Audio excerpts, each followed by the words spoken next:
Hey, you wonderful weirdos. Welcome back to another comic book haul and review. What was on the shelves this week? Was it any good? We're going to kind of break that down with what I picked up. Lots of independence this week. So let's go ahead and jump right into this, talking about Lobo, the cancellation issue. I had to go with this cover. It's just great. It speaks to Lobo as a character. But what this story really did that was most fantastic was, instead of giving you a long dialogue about who Lobo is and certain facts that are kind of prevalent to the story, they just kind of made it part of the dialogue and part of his attitude, which I thought was great, right? That over-the-top, toxic male, biker guy, only rides around in space and kills people. We also got the sad parts about him, too, in here as well. So if you're a follower of Lobo and you kind of know his kind of weird background about why he was, well, why he's the last one of his kind, it's actually kind of devastating. And also how he doesn't want to inflict that on somebody else. So, like most super ultra tough guys out there, there's a sweet spot to him as well. They really did good showing that in here, but not making it serious, right? The whole highlight of the story. Being stranded on a planet where he kills half the people, or all but one village, I should say, to being rescued, to go do another bounty, which he has to complete no matter what. And he does it all very, very comically, and lots of action in this. Like, it's just panel to panel action in this. And the artwork was unique in this compared to other times we've seen Lobo as well. So I thought this was really good. Definitely a pickup. Now we're going to jump right into Task Force number 7. This is also by DC, and this ends the Task Force 7 line that's been going out here lately, it being it's the end of that, but the absolute power story still continuing, right? So this was kind of a set off, and in this we kind of get these teams we haven't seen before that are, I guess, first appearances new, if that's something you follow out there. But what will their relevance be later on, after the conflict or after the big crisis? I don't know. They're kind of, I want to say, generic a little bit, but you know, you got to have these kind of broken off teams that nobody else knows about, because you know, if they're taking the powers from superheroes, right, of course they're going to start with the big ones, right? So Superman, and then they kind of work their way down, and the last ones that were able to kind of still be able to exist have now been gathered up too. So what does this mean to the story? Are we getting to the big conclusion? Of course not. It's just a side story. Amanda Waller, who's conducting all these heinous things through all these superheroes, taking their powers and enslaving even the villains, has kind of got a bigger picture, right? You got to have that bigger picture. And, well, Amanda Waller, I don't know why I'm having trouble talking today. Please work with me. I'm not trying to do a whole bunch of cuts. Thank you. But Amanda Waller's kind of big ambition here is, of course, the whole multiverse. I guess stealing all those powers and running everything. Okay, I can see it, but hopefully, again, as I've always said on here before, if you're going to have a big crisis, there should be consequences afterwards. So what will this mean later on down the road? You know, after the absolute power crisis thing happens, will we get new teams? Will we have to kind of reset some of the heroes? What's going to happen? I don't know. I think that's going to be interesting. Next, we get Deadpool team up, and I thought this was fun. This is issue number 2. All my Marvels are issue 2s, by the way. I guess I should say that. But this is interesting to some degree. I don't know if I'm bored with it after this issue or not, because they're doing the thing. And I'll explain the thing. So Deadpool, Wolverine, and this Ron guy have to go into Weird World where they meet Crystar. We saw that in issue 1, right? We see this. And now we kind of do the superhero thing where two heroes meet and don't quite understand why the other one exists, so they're going to fight a little bit. That happens in here too. As they fight Crystar, realizing that, oh, wait a second, he is one of the good guys and he can help us. So off we go on our journey to find these dragon eggs. They're looking for dragon eggs. I think that's stupid, but the rest of the story is actually kind of interesting, to be honest with you. They meet up against a sea serpent type creature. Now they got to fight that. And you would think with the heroes that they have there, an indestructible man made of crystal, and a Wolverine, and a guy with a magic stick, and of course Deadpool, they would be able to handle this, but apparently not, and Ron summons another hero to join the battle, and it's the Hulk. So now we're going to throw the Hulk in here as well. I don't know. I feel like this is a fever dream from a writer. It's like, what heroes can I throw in here at one time and still make sense of the story? I don't know. It just seems a little clouded at this point, but I don't know. We'll have to check out issue 3 to continue on. Now, something I really did like. Up next, we got Predator versus Black Panther. Of course, I went with this cover. This is a cool cover. And what makes this story interesting is we're kind of not just doing that primitive survival hunt the hunted type story, right? We're actually adding some sophistication to this as well. So in here, the Black Panther special guards, right, they meet up with one of the predators, if you will, and they kind of combat it, and they're kind of testing each other to kind of see, you know, how do they fight, you know, what's their strategic ability here, everything there. And of course Black Panther has to fight one as well because he's separated from his group in this. But what we find out is that there's actually ambition from this kind of leader predator guy. He really wants vibranium. That's what's in Wakanda. They got a whole mountain made out of it. Wakanda. This is one of those days, folks. Please work with me. So, and then we find out his ambition goes well beyond just getting a couple of cool little pieces of metal to make something out of it. He's actually thinking about building ships and better weapons and going back and taking over his own planet because he ran into a little bit of a boogaloo with his father and his brother there. I think that's interesting, that kind of dynamic of conflict, internal conflict inside of a family, right? That's something we can experience here on Earth, but to show us that an alien actually has it on their planet, and it's a little bit more to the extreme. I thought that was interesting. I think this has got some legs on it as far as reading goes. I think it's a fun story. So definitely thumbs up. All right, up next we get Werewolf by Night, issue 2. Clock Tower Wolverine or Wolf stuff. Yeah, that's pretty solid for me. I enjoy this. I am really enjoying this.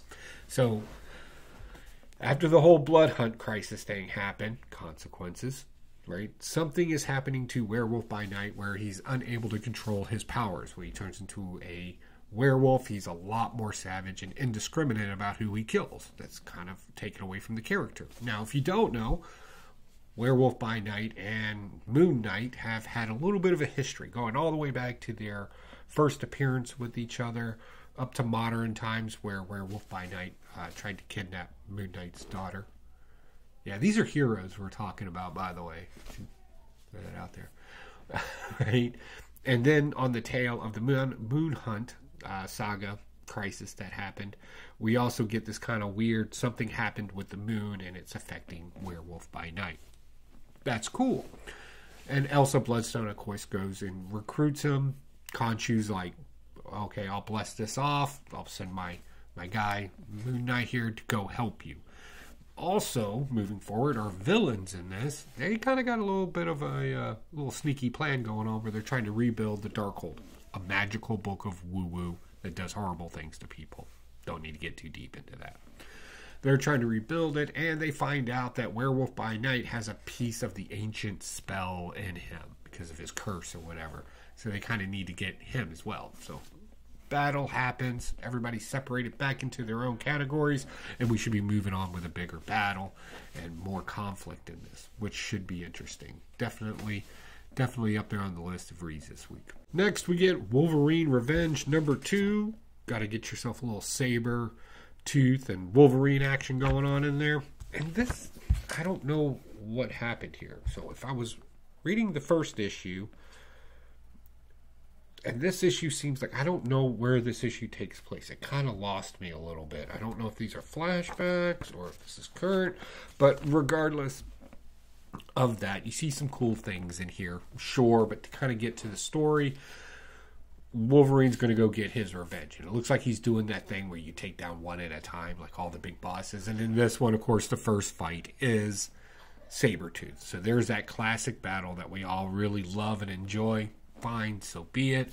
Kind of want to see it progress from that, where he gets up to Colossus, what made him turn into a bad guy, and the whole 9 yards there. I don't know how that's going to work out, but I hope it does, because this issue kind of lost me a little bit. Okay, so this next one I was really excited about. It's Turtles of Grayskull. So we got a He-Man, Teenage Mutant Ninja Turtle crossover here. Both toys I enjoyed when I was a kid. The story is weird. They're doing the Tarantino thing where, like, they kind of put, like, some weird time frame at the beginning of the movie, not necessarily the end, and then they're trying to work you through it up to where it's at now. And the ending was a little bit of a letdown for me, as I thought I was getting something, but then it's kind of hard to describe. It's a hard story to read, right? The lettering's kind of weird in it. It's small. The story is kind of choppy at best.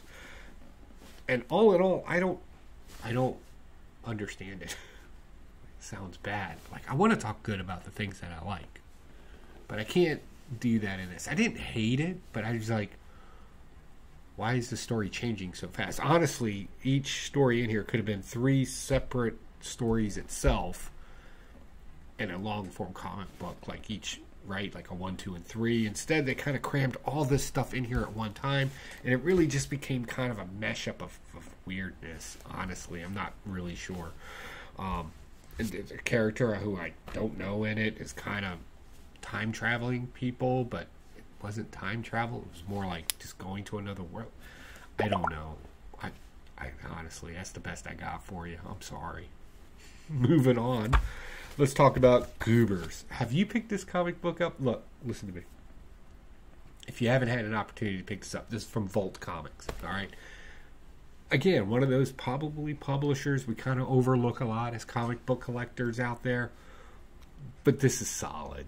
This is a great cross between Invasion of the Body Snatchers and a Wayans movie. I don't know if that's a compliment or an insult, but I'm trying to meaning it as a compliment. Because you get this great amount of comedy that's associated with it. And the idiosyncrasies of, let's say, some college students that are African American, kind of thrown into a rural environment where one of them is from this particular town, and people are being taken over by this weird alien thing, and they're kind of realistic interactions and kind of comedy behind the whole thing. This is different. Like, I know I related it to 2 things, but let's hone that back in for a second. Compared to other comic books that try to follow this kind of stylized writing of dialogue and everything else, this is truly different, and it's fantastically fun at the same time. And they got some cool covers, but of course I had to go with the Garbage Pail Kid ones, because Garbage Pail Kids. I'm an 80s kid. So all in all, this was, oh my god, like, oh, go get this. Rarely do I recommend a comic book. Go check this out. This is good. And next, coming up on the list, we get Creepshow.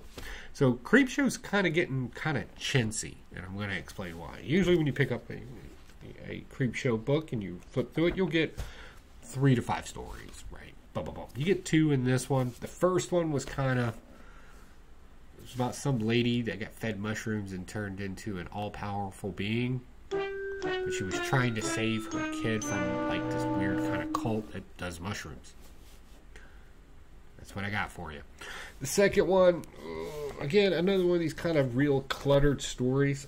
Had the same artwork as Super Jail. I don't know if you've ever watched Adult Swim at night, but Super Jail had that kind of artwork in it. And the story was kind of like this guy wants to come and interview people about niche things that happen in their community, because they're going to move in a bunch of rich people there, and there's a monster doing scrimshaw on bones, and then turns out that everybody wants the story finished. And I was like, I just didn't like it. Like, it wasn't bad. I shouldn't say that. Like, it wasn't bad. It's just, I was like, oh, not really the big twist ending we were kind of expecting, or that we would normally get from a Creepshow book. So Volume 3, Issue 1, kind of starting off kind of bad there, honestly. Okay. Next, Frankenstein. This is issue number 2. I'm pick of the week. Just right up off that. Oh, I'm sorry. Right? Pick of the week. I'm loving this because it's heavily focused on the old movie, the black and white movie Frankenstein, right? But kind of like, I guess you can say, in between the panels or the cut scenes, you see this kid kind of interacting in all of this stuff that was kind of snuck there because Frankenstein's hands are his father's hands. That's so sad. But and in this, we kind of get this really cool picture of Igor too, being like the humble slave that's constantly being told what to do, but there's an ambition of power there, and the power that he was to kind of subject onto Frankenstein. Like, you will obey me. He beats him, scares him with fire, right? Bad leadership techniques, right? Trying to rule through fear. And he tries it on the kid too, and it doesn't work out very well. But all in all, it's a solid read, and I'm enjoying it. I don't see it getting too crazy because they kind of have to, like, they kind of put themselves in a box to be good here, right? Like the old black and white movie. I don't think anybody's going to be like, that movie was trash. Nobody likes horror anyways. So it's kind of smart to kind of follow that rhythm of the story and then just kind of adding this other thing into it. I think it adds a different dimension to it. Kind of gives us a behind-the-scene look or whatever. It's solid, and I really enjoyed it. And that is my comic book haul this week. Definitely let me know what you picked up. What am I missing out there? Like, my comic book shop doesn't get every comic book out there. Sometimes you'll get something for a while and just stop. So definitely let me know what you picked up. Let me know what you thought of it. And if you read any of these comic books and you want to talk about it, definitely let me know down below. Always happy to read your comments and interact with you. Other than that, I don't think I have anything else. Oh, well, thank you for coming by. I know I don't produce drama content, so I appreciate you coming here. I'll talk to y'all later. Bye.